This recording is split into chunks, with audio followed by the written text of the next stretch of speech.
right. We made it. We did it. Welcome, Noel. Thank you.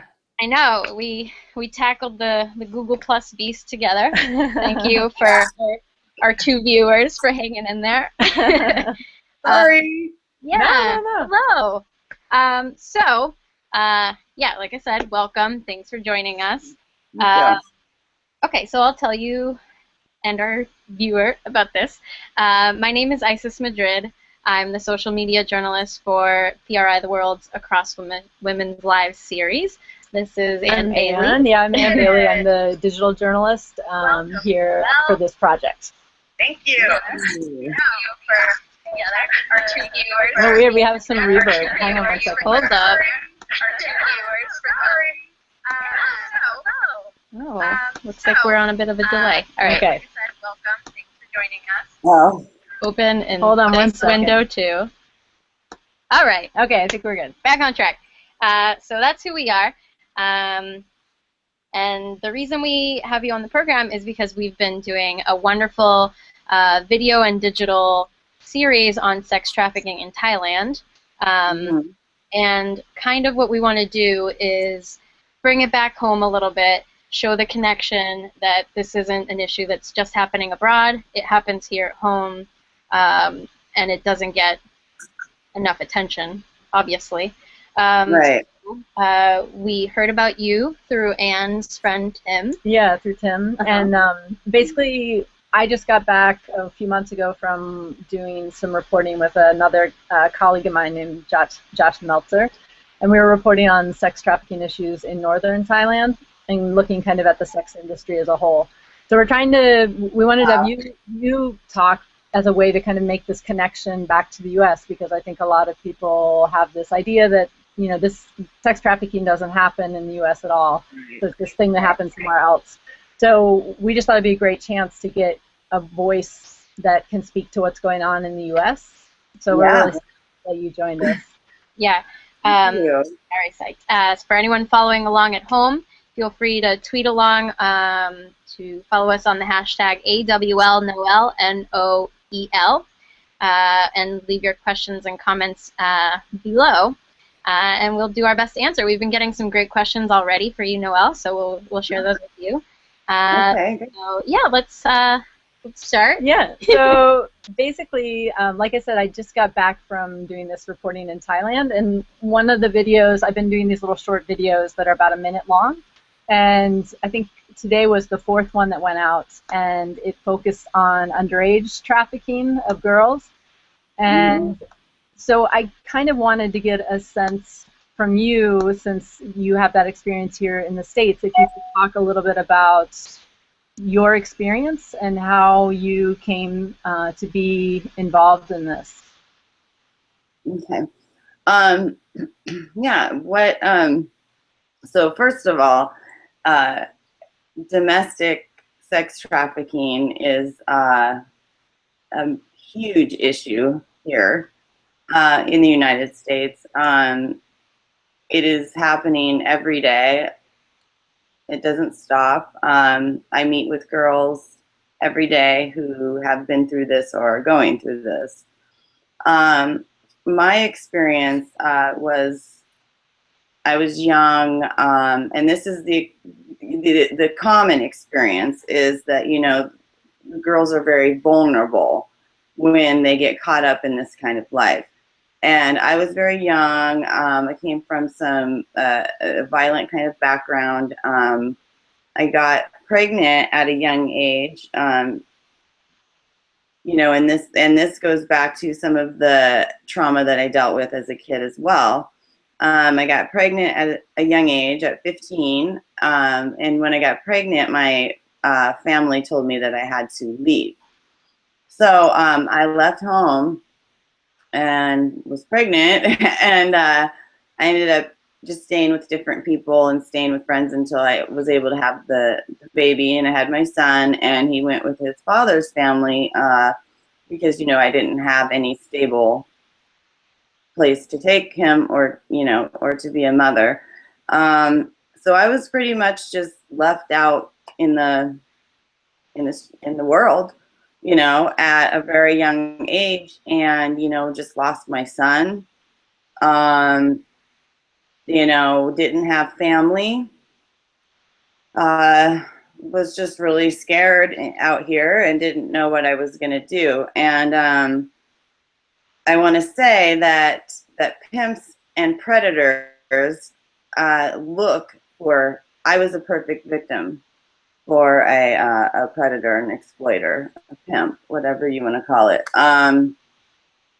So I met him, and I thought that he was really great because he had a car, and he had jewelry, and he had nice clothes, and he smelled good, and he looked good, and he knew all the right things to say. And you know, he figured out what I was lacking, which was a father, love, you know, family, money, a place to stay, you know, all of those things. And he, you know, capitalized off my vulnerability.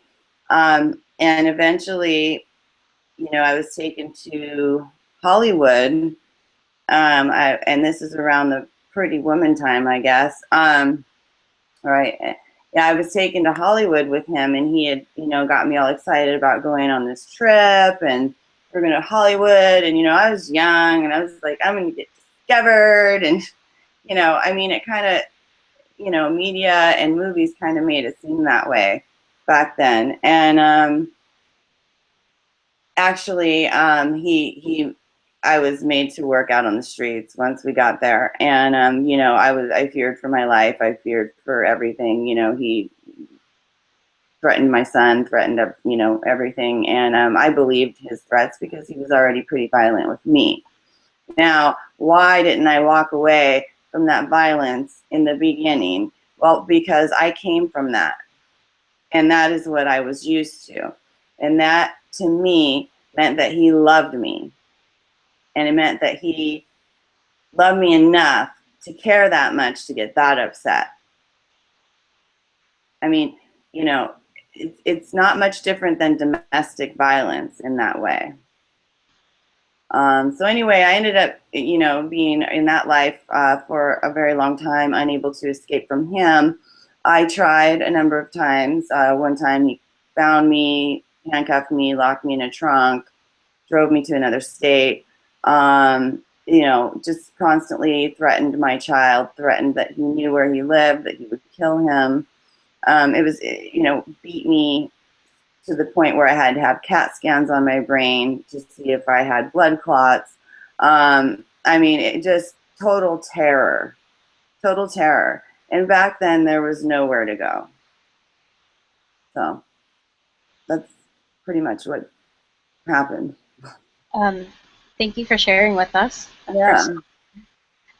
So how old were you when you met him, and how old were you when you got out?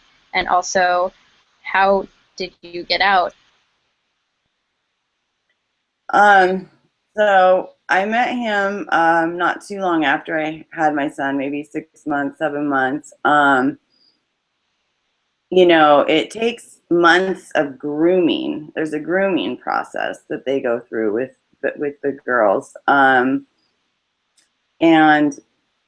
then you wanted to know how I got out. Okay, so anyway, I ended up getting away from him after a number of years. And you know, really, I think I was also getting too old for him. I was getting in my mid-20s.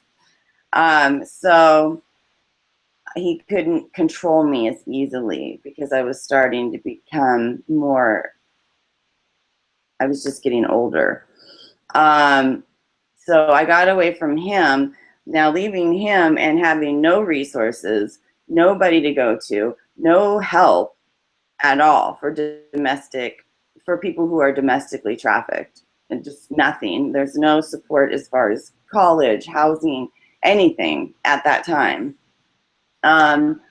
You know, I had to, you know, I ended up staying in that life for 15 years because I was so beat up and my self-esteem was it was gone. I didn't have one. I had no love for myself at all. At all. You know, I didn't think anybody would ever hire me for a job. I didn't know how to get a job. I didn't know how to do all the things that I should have been taught, and I didn't have anybody to teach me, and I was too ashamed to ask anybody to teach me. And so I just thought that that was the life that I was meant to be in. Yeah, which actually, like, that brings up a really good question. We got a question from one of our readers via Twitter. Her name is Elvia Francis, and she asked, kind of in the context of that same issue you were just talking about getting out, what kept your spirit alive during that time? I mean, what kept you from just not giving up hope? My son. I had a son, you know, so my biggest, well, you know, that's probably it, because I don't think I would be alive if I didn't have him. My biggest fear was that I was going to get murdered and thrown in a ditch, which did come close to happening a few times, and then just be, back then, just another dead prostitute, and that would be what only thing my son knew about me. And that really scared me, and that I had hope that someday I would be able to be a different role model for him. Well, you are a role model to a lot of people now. I don't know if I mentioned this at the top of the show, but you are the co-founder of OPS in Seattle. It's the Organization for Prostitution Survivors. So we would love it if you could tell us a bit about how you got from where you were to now, you know? Yeah, it's been crazy. You know, well, getting out of that life is the most terrifying, scary experience ever, because, you know, you live in a different world, really, from the rest of society. So it was like I would see these people, regular people or whatever. We thought they were normal, but now that I'm in this world too, I realize they're not normal either. You know, I never thought that I could be one of those people. I never thought that I would like be jogging or something and before work or doing things like that. You know, we lived in a totally different world. So trying to adapt and learn how to be in this world is really hard work. Really hard work. So the first thing I did when I decided to get out, and this was like a very hard decision, but so I sold everything that I had and I moved into this tiny little apartment, and I got a job at a restaurant. I'd never had a job. My first job at a restaurant, which actually for me was a pretty good transition because I was getting cash tips every night, you know, so it was a good kind of transition to the new life. And I started going to school, and I ended up getting a degree and I became a chemical dependency counselor. I went into chemical dependency, started working with youth down in the detention center here in Seattle, and I was doing these like 2-hour assessments with these young girls, you know, 14, 15, 16-year-olds. And I started listening to them and realizing they were using language that I was very familiar with. And they were talking about things that probably somebody else would not have picked up on. They were in there for like theft charges or other things. But I realized that these girls were all being exploited. They were all being prostituted. And I couldn't believe the number of girls that I was meeting with and the story was the same. So I started looking around and saying, who does this job? Whose job is this, you know, to help these girls? Because this is we got to help these girls. They're being pimped, you know? And there was no job. to help them. There was just no job existed. Mm-hmm. So anyway, that was very frustrating, and I just became, and I was also doing the City of Seattle's diversion class for women 18 and over who were arrested for prostitution, who would come into this diversion program. And I was talking to these women, and it was the same story with them. It was like, where do we go for support?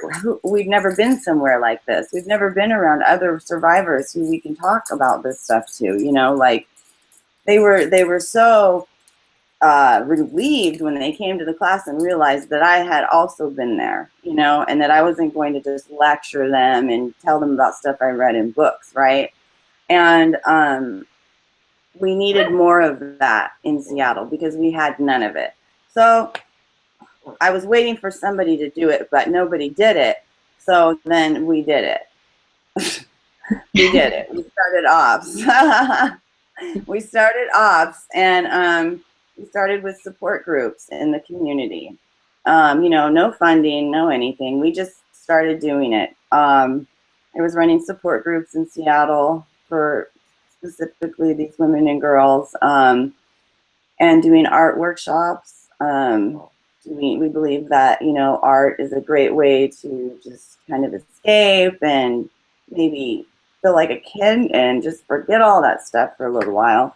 And so we started with that, and we're just hoping to grow and grow so we can help more women. We definitely have way over the amount of women that we have employees.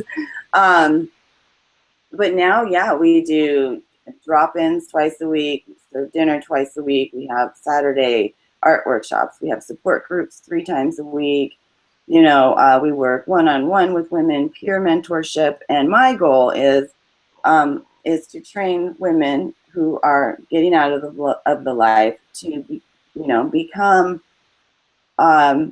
leaders and be able to do this work as well. And it's happening. It is?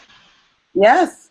It's Do you happening. have any volunteers or employees that were former? Yes. We have, well, that's one of the things that's really important to us is having stipends for survivors. We always want survivors at every drop-in we do. Anybody from ops that's going to be in a leader in any in any situation is going to be a survivor.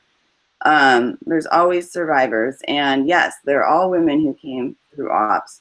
One of the women who came through ops came to one of our very first support groups, and she's now on our board. She's does public speaking. She's amazing. She's getting her bachelor's degree, applying to get into a PhD program. I mean, amazing things are happening. Yeah. Noel, I saw Tim Matsui actually sent me an article the other day from Seattle Times that was about your organization was mentioned in it, but it was focusing on efforts to crack down on the people who are buying sex versus the people who are selling sex. I'm just curious how effective you think that is, or how effective you think it's been going so far. Yeah, well, I think that it's very effective. For one thing, let's start out with this. When I used to work on the streets, the women were arrested and the men were let go. With just like, hey, buddy, get out of here, don't come back today, that kind of thing, right? Which I always would stand there in my handcuffs, wondering why I was the criminal, So that change is huge. I mean, huge, that men are actually being arrested for committing this crime. That's insanely huge. I mean, we celebrate this day. So there, because it really starts with the buyers. I mean, the buyers have problems too, obviously, or they wouldn't be out there doing that. So we need to arrest them and then give them services. And that is something that we do. We do a 10-week program that the men have to go to after they're arrested, that where they get counseling, and also they get to understand why this happens and why they're doing it. Mm-hmm. So that's really important. And then I'll say this, on the buyer, it's called buyer beware. So on the stings, so when they go out and they arrest, they don't take the women to jail, but when they do a sting, so they'll have me there and then maybe a couple other advocates from Seattle there. And they'll bring the women in, and we have food and we have stuff to drink and everything. And they come in, it's all women. And we just sit down and talk to them, find out if they need resources, find out if there's anything we can do to help them. If they want to get out of this life, how can we get them out? You know, and just, you know, make sure they know that they're loved and they're cared about and they're just as important as everybody else. And, you know, they call. And, you know, even if we get three people out of that whole sting operation that want to make a change and that want these resources, that is success. So we want to get back to some of the questions that our readers are asking right now for you. So we have one that came in via Twitter, and this is from Philip WGBH, and he asks, is this becoming an issue du jour?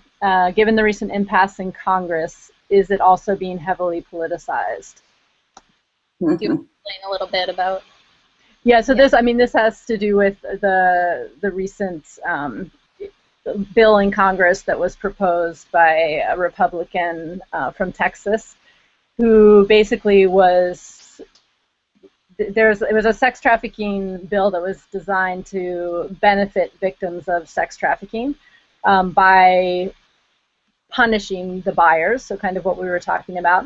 But then it became very politicized because the funding wasn't going to be allowed to be used for abortions. So it kind of, there were a lot of things going on with the bill, but it basically became. Oh, that's that JJ whatever bill that. Yeah. JJVAT or something like that. Yeah, I mean, I'm just so yeah. So his question was, is it becoming politicized? Is it the issue du jour? Basically, like, are they using the suffering of victims of sex trafficking to get the upper hand in politics? You know? Yes. Yeah. Yes. Yeah. Yeah. In a word. Yeah. I'm just gonna keep it real. Yes. Yeah. And that's the part that drives me nuts, because we just want to help people. You know what I mean? It's like, gee, it's not I'm not trying to gain any kind of political position by doing this. We just want to help people. And yes, it's very political. And the answer to that question is yes. I mean, ooh, I might get in trouble for that, but you won't. Actually, Philip just commented on Twitter about what you just said. He liked that you said that you just want to make sure that they know that they're loved. Thank you, Philip. That's very important. Yeah. So my next question is kind of bringing it back to bridging Anne's work with people being sexually trafficked in Thailand, and people like yourself and the people that you're helping in Seattle and all around the country, is just kind of, I would like to ask you, what is something that you want to tell Americans about sex trafficking in the U.S. that they don't know, that they don't think about, that gets overlooked? Well, I would like to say that, you know, a lot of people, I think, just feel like, you know, they go day to day and all they can do is just get through work and get through their response, you know, whatever they need to do for themselves. And they kind of sometimes want to ignore what is happening. And I just want people to really, really know that this has been happening for a really long time here. And women and girls are being terrorized in this country right now by exploiters and predators and young boys. And I think it's time that we really pay attention to what is happening to our people here right now with this issue. I think everybody in every country is really important, but I think that the women from the United States are really, really, really important too. And I would like to see more funding going into domestic trafficking and more awareness around domestic trafficking, because it can be your daughter, it can be your niece, it can be anybody. And it's an epidemic. It completely is. I mean, I work with the young people. You know, they listen to the music, pimping and hoeing, and it's all about money. You know what I mean? We have a major problem. Mm-hmm. So if people want to get involved and help in some way, I mean, when I was in Thailand, I worked with an organization called the Children's Organization of Southeast Asia, who are doing great work. But if people want to get involved and take action here in the States, I mean, you have your organization. Do you have other organizations or ways that people can get involved? Yeah, I mean, wherever you live, is this everywhere or? Yeah, wherever you live, there's organizations now in every state. Mm-hmm. You can find an organization that works specifically with this population. See, you know, there's different agencies, but you want to find one that works specifically with this population. And just ask them what it is you can do. If you can volunteer, I don't know, bring meals sometimes. I mean, there's just little tiny things that you can do that help so much.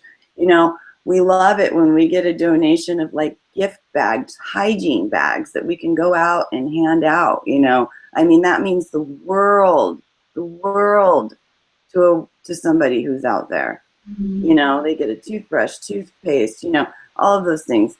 You know, start thinking about how boys are learning about women and sex, and they're learning from porn.